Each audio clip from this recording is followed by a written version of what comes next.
I am a Colorado Pequeno. You can call me Yankee, and welcome to my channel, Yankees Outdoor Adventures. Today I'm going to share with you another short story. Like other short stories I've shared in the past, it does have a deeper meaning. However, this story is particularly special to me because it actually has happened to me. So, without any further ado, I give you the last track. Now, one day I was off on a local hike, like I do all the time, but this particular day I encountered a raccoon that was recently struck by a car. Now, I've always really admired raccoons, and for some reason this just really stuck with me. I was saddened by it. As I continued on my way home, I continued to dwell on this animal and how it seemed to be cut down before its purpose. So I made my way back home, and right away my grandfather noticed there was something wrong with me, and he asked what was going on, what was on my mind. So I explained to him what I had seen and how it made me feel and how I felt about the raccoon's purpose being taken away and struck down. And my grandfather said to me that I should go back and follow his tracks. Now, I right away asked him why. Why would you want me to go back and follow his tracks? You have taught me that one isn't defined by the tracks they left behind. It's the steps they take forward in life that defines who they are. So why would you want me to go back and follow his tracks? My grandfather replied to me that yes, this is very true. However, sometimes the last track one makes is not the most important one.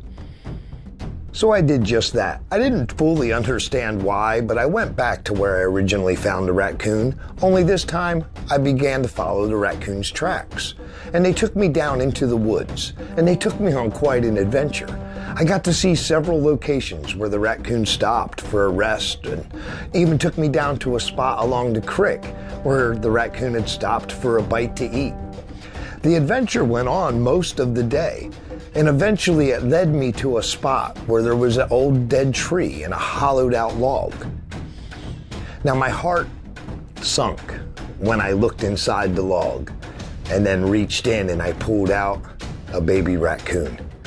And I really felt saddened again that this raccoon was struck down, leaving this young one behind. So I took it home and I cared for it. In fact, my whole family began to care for it. We fashioned a bottle for it, and we raised the raccoon. Eventually, as he got bigger, I knew he was going to have to be released and go out and find his purpose and become a raccoon.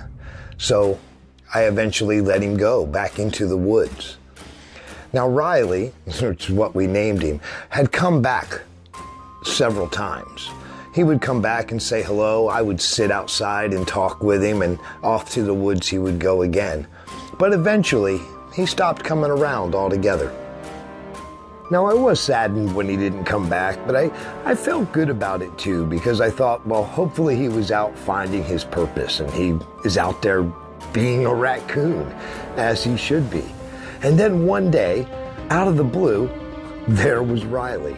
He came back, and it was really awesome. I got to see him again, and as I was walking up to him to talk to him, I looked up in the tree off behind him, and I seen that Riley had his own generation started. At this point, I fully understood what it was my grandfather was trying to teach me. He knew that I already understood that one's tracks from their past doesn't dictate the future steps they'll take down their path. That it's never too late to be the one you were meant to be. But on that day, he told me to go follow those tracks, and I did. And they led me to Riley. And now, looking out at Riley, I can clearly see that his tracks lead back to a whole generation. In a way, his tracks of the past are the future. And at that moment, I fully understood what my grandfather meant. Sometimes the last track one makes in life isn't the most important. I hope you enjoyed this short story. A quick question. If I were to follow your path, where would it lead? And where is it going now? And until our trails meet again, I hope all your adventures are awesome. Winishita for watching.